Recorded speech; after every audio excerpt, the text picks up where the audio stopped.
안녕하세요, 신강호 변호사입니다.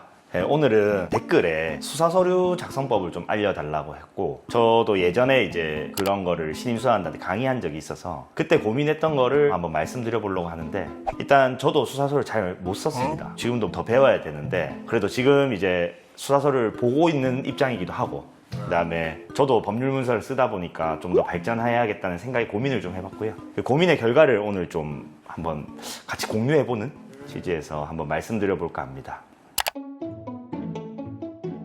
일단은 우리가 수사서류를 잘 쓴다는 건 뭐냐면, 그러니까 논리적인 글쓰기거든요. 그러니까 이제 글을 잘 쓴다고 수사서류를 잘 쓰는 건 아니라고 봐요. 어떤 주제와 쟁점을 실증해 나가는 과정만 있으면 되고, 여기에 화려한 어휘력이나 수사력, 진짜 뛰어난 작가분들 있잖아요. 똑같은 꽃을 봐도 떠오르는 생각과 그 꽃에 대한 표현과 묘사가 다른 이런 역량을 필요로 하는 건 아니라고 봐요.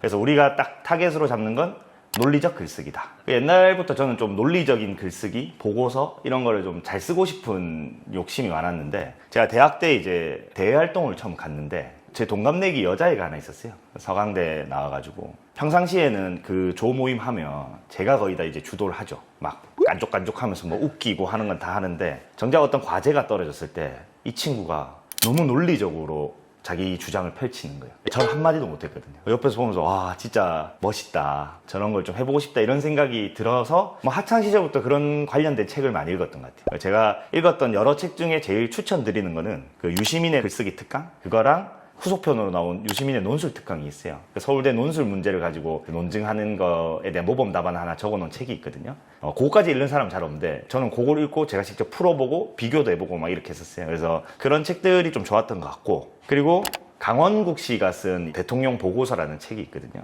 그거는 조금 내근 보고서에 가까운데, 어쨌든 기본적인 문장력을 키우는 데는 그 두 책만 읽어도 좀 괜찮았던 것 같습니다. 일단은 그 수사서류를 잘 작성하려면 뭐 제가 어떤 의견을 얘기하기 전에 1심 판결문을 답으로 생각하고 많이 읽어보면 됩니다. 우리가 이제 공부할 때는 대법원 판례를 많이 공부하는데, 실무에서 제일 중요한 건 1심 판결문이에요. 그 1심 판결문에는 수사 결과 보고가 다 담겨 있거든요.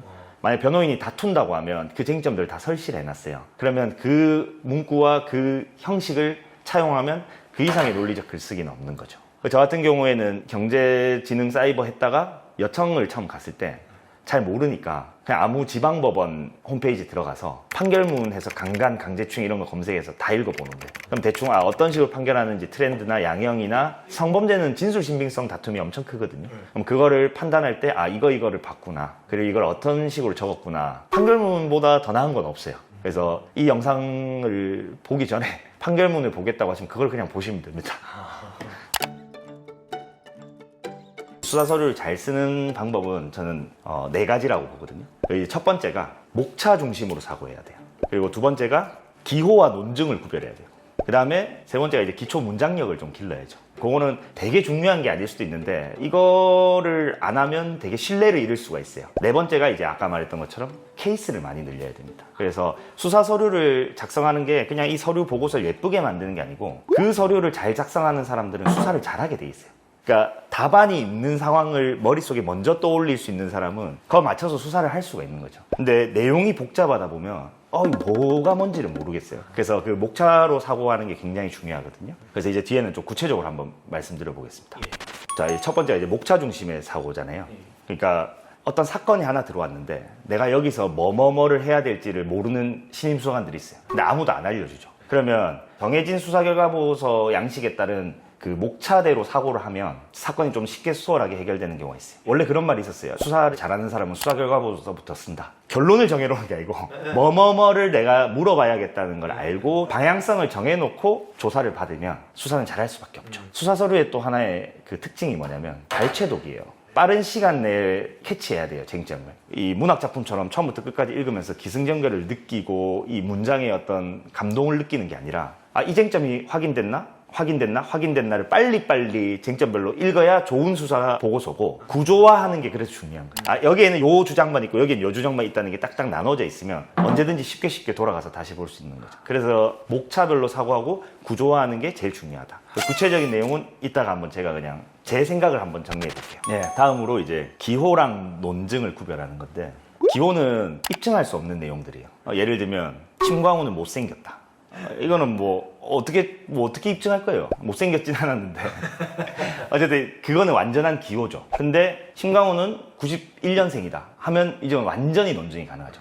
근데 수사에서의 쟁점은 양쪽에 다 있지 않아요. 그 사이 어딘가에 있는 거죠. 예를 들면 심강호 못생겼다가 아니라 심강호는 학창시절에 인기가 많았다. 이러면 조금 더 논증할 수 있는 여지가 높아지죠. 왜냐면 학창시절이라는 제한이 있고 그 다음에 인기가 있었는지 없었는지 나름의 표지가 만들어질 수 있어요. 거기서 하나 더 나가면 심강호는 발렌타인데이만 되면 초콜릿을 여러 개 받았다. 실제로 많이 받았거든요. 그러니까 발렌타인데이라는 특정이 날짜가 잡히고 그러면 입증하기가 더 수월하겠죠. 그럼 여러 개가 문제가 있지만 여러 개는 그냥 일반 상식 어딘가에서 판단을 받으면 이건 이제 점점 논증이 가능한 사안이 되는 거죠. 근데 이제 더 논증이 가능한 사안은 심강호는 예를 들면 학창시절부터 3명으로부터 고백을 받았다. 혹은 심강호는 김진배 변호사보다 인기가 많았다. 이런 어떤 비교군이 나오기 때문에 또 실증이 가능한 거예요. 그래서 이거를 기호에서 논증이 가능한 실증으로 이어가는 게 그러니까 주관적 판단을 조금 객관화해 나가는 게 저는 논리적 글쓰기의 과정이라고 봐요. 그러려면 기준이 있어야 되겠죠. 예를 들면 우리 사기죄 이런 게 어렵단 말이에요. 내가 똑같이 100만 원을 빌려줬는데 누구는 사기가 되고 누구는 안 될 수가 있어요. 예를 들면 강제추행은 만졌니 안 만졌니가 거의 쟁점이 되는 경우가 많아요. 이런 건 이제 CCTV 따고 사실관계만 특정하면 돼요. 근데 판단이 들어간 영역이 어려운 거예요. 사기는 간단히 말하면 네가 내 속여서 돈 받았지 않냐. 피해자는 다 속았다고 생각하죠. 근데 내가 속이려는 마음이 빌릴 당시에는 없었다. 이걸 피해자의 변명이겠죠. 그러면 이걸 점점 실증 가능하게 좁혀나가야 돼요. 그래서 쪼개야 되는 거죠. 그게 요건인 거예요. 그러니까 예를 들면 사기가 인정되기 위한 요건이 있는 거예요. 기망행위가 있어야 되고요. 착오가 있어야 되고 그에 따른 처분행위, 그 둘 간의 인과관계, 이게 기착처인, 그리고 가장 중요한 기망의 고의. 이런 정도의 요건을 나눠서 설치하는 거예요. 그래서 어떤 사실관계라도 요건별로 사고를 해야 돼요. 그러면 목차가 저절로 생기겠죠. 근데 대부분이 이제 제일 중요한 쟁점은 기망의 고의예요. 똑같이 100만 원을 빌렸는데 누구는 속일 마음으로 했던 사람이 있고 누구는 속이지 않을 마음으로 빌렸을 수도 있잖아요. 이걸 어떻게 판단하냐. 형사 20년의 경험으로 넌 기망의 고의가 있어. 실제로 기망의 고의는 아니지만 이런 식으로 적는 사람들도 있었어요. 이거를 이제 논증을 잘 못하시는 거죠. 예를 들면 100만 원을 빌렸는데 나는 혐의가 있다고 본다, 없다고 본다라고 하려면 기망의 고의를 판단하기 위해서는 이걸 또 쪼개야 되는 거예요. 그럼 어떻게 쪼개냐. 이게 대법원 판례가 있는 거예요. 그걸 표지라고 하거든요. 기망의 고의를 판단하기 위해서는 빌릴 당시에 변제 의사나 능력이 있었는지. 그러면 변제 의사는 뭘로 보냐. 차용 목적이 어땠냐. 예를 들면 어머니 병원비 때문에 빌려달랬는데 빌리고 바로 도박에 쌌다. 이러면 안 갚을 생각이 아니었나. 혹은 변제 능력. 당시에 자산이 1억이 있어. 그러면 뭐 안 갚을 생각이었겠나. 그리고 범행 후에 어떤 정황들 갚으려고 노력했냐. 실제로 100만 원을 사기쳐서 받아도 나중에 갚는다고 해서 그 사기죄는 유죄예요. 갚더라. 근데 왜 갚으면 통상적으로 무죄가 나냐면 봐봐 처음부터 안 갚을 생각은 아니었지 않나기 때문인 거예요. 그러니까 요거. 그 다음에 사정 변경. 빌릴 때 예측하지 못했던 상황이 생긴 거예요. 예를 들면 1,000만 원을 빌릴 때 이 사람은 10억 자산가였어. 근데 갑자기 5일 뒤에 코인이 떡락했어요. 그래서 갑자기 1원 자산가로 바뀌었어. 그래서 못 갚게 됐다면 빌릴 당시에 안 갚을 생각이었냐, 코인 떡락을 예상할 수 있었냐. 그러니까 이런 식으로 나누는 거예요. 요거를 다 나눠서 기망의 고의가 있었냐 없었냐가 판단되는 거죠. 그게 이제 논증의 과정인 거예요. 주관을 객관화하는 과정인 거지. 불편하지만 사고를 계속 이렇게 해야 돼요. 그래서 뭐 그런 거 있잖아요. 변호사들끼리 부부싸움 하면 막 섭섭한 거 얘기할 게 아니고 너 몇 년 몇 월 며칠에 무슨 잘못을 했고 몇 년 이게 법률적 사고인 거예요. 제가 생각할 때. 뭐 딱 그런 건 아니지만. 실제로 그런 경험 있으신가요? 아니 그런 건 없죠. 저희는 싸우진 않는데 어쨌든 기호와 논증은 구별해야 된다. 확실히 그런 판례를 많이 보는 게 도움이 될 수밖에 없겠네요. 그러니까 판결문에서 모든 걸 답을 찾아요.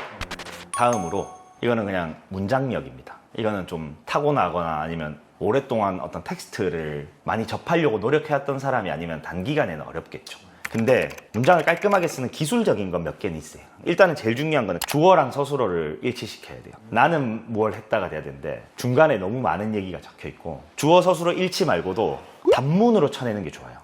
이 사람은 이렇게 진술했다. 근데 이거는 이래서 신빙성이 있다. 그 아래 놓은 거는 몇 가지다. 뭐 이렇게 단계로 가야 되는데 저도 잘 안 됩니다. 적고 싶은 말이 너무 많아져서 중간중간. 그래서 단문으로 만드는 노력은 최대한 해보시는 게 좋아요. 그 다음은 이제 사실은 저보다는 그 책을 읽으시면 제일 좋은데 유시민 글쓰기 특강을 아니면 그 대통령 보고서나 뭐 불필요한 수동태를 줄여 나간다든가 아니면 번역투, 뭐뭐 하는 것, 뭐뭐의 그런 게 빠지면 쉽게 읽히는 게 있어요. 예를 들면 우리가 범죄 사실을 적을 때 이 사건은 누구누구에 의해서 추진되었다. 아니면 이 사람은 누구누구에 의해서 가담하게 되었다. 아니라 이 사람 가담한 거죠. 근데 변호사는 저는 가담하게 되었다를 많이 써요. 이게 비문인 걸 아는데, 왜냐면 좀 더 그래도 표현이 수동적으로 하고 싶은 마음이 들어서. 근데 어쨌든 그런 건 이제 선택의 문제겠지만, 복잡한 수식어를 제거하고 번역 툴하고 하는 거는 기본적인 문장력이고, 그게 잘 써진 글이라고 보려면 읽어보면 돼요. 읽어보면 알아요, 자기가. 그러면 뚝뚝 끊기는 게 있어요. 저도 읽어보면 뭐야 이거 뚝뚝 끊기네. 지금 말하는 쟁점은 안 중요할 수 있어요. 안 해도 돼요. 그까지 왜 요구하냐, 안 하면 돼요. 근데 공문서는 신뢰거든요. 다른 건 몰라도 예를 들면 맞춤법 띄어쓰기를 틀린다면 어쨌든 이제 수사기관이 종결을 하기 때문에 내 판단을 전달해서 설득하는 거예요. 근데 거기에 막 틀려 있어, 맞춤법이. 그러면 내가 원하지 않는 결과를 받은 사람이 그냥 거기서부터 이미 신뢰가 무너지는 거죠. 그래서 맞춤법 띄어쓰기 정도는 일단 잘 해야 되고, 문장을 잘 쓰면 더 좋고. 제가 옛날에 첫 팀장 했을 때 모든 보고서에 띄어쓰기 다 고쳤었어요. 못하겠더라고. 그렇죠. 예, 그래서 그냥 놔뒀는데, 근데 이제 그냥 어쩔 수 없는 선택이라고 봐요. 옛날에 지휘권이 있을 때도 검사도 경찰의 어떤 의견을 그대로 불기소 결정서에 넣는 경우가 많았거든요. 보면 이제 막 많이 틀려 있어요. 예, 그렇지만 공문서기 때문에 대외적인 나의 인상이라고 생각하면 조금은 문장력을 키워보는 것도 좋지 않을까. 다음 이제 마지막인데요. 케이스를 늘려야 됩니다. 1심 판결문은 제가 워낙 많이 말씀드렸는데, 1심 판결문이 결론이죠. 우리가 가야 될 결론. 수사기관이 가야 될 결론인데, 그거 외에 제가 나중에 말씀드리겠지만 어떤 법적인 쟁점 외에 수사 사실관계를 확인하는 것도 굉장히 중요해요. 그 확인하고 정리하는 과정이 1심 판결문 말고도 많이 적혀 있는 게 있어요. 예를 들면 수사 연구, 수사 나눔 트리, 그 다음에 매뉴얼, 이런 것들을 보면서 이 실체적 사실을 확인해 나가는 1심 판결문에 나와 있지 않은 이런 직접적인 수사 과정. 그래서 이 부분을 많이 읽고 많이 연구를 하면, 내용이 풍족하면 결국 글이 잘 써지는 거예요.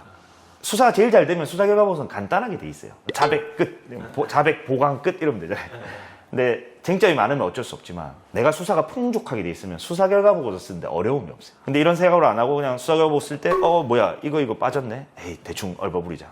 옛날에는 어쨌든 검사만 통과되면 된다 이런 생각이었어요. 근데 이제는 내가 검사를 설득해야겠다고 바뀌어야 되는 거예요, 마인드가. 그러려면 내가 좀 더 잘 보이게 어떻게 잘 이끌어가는 문장을 써야 되는 거지. 옛날에 근데 검사님들이 척하면 척 알아봐 줬어요.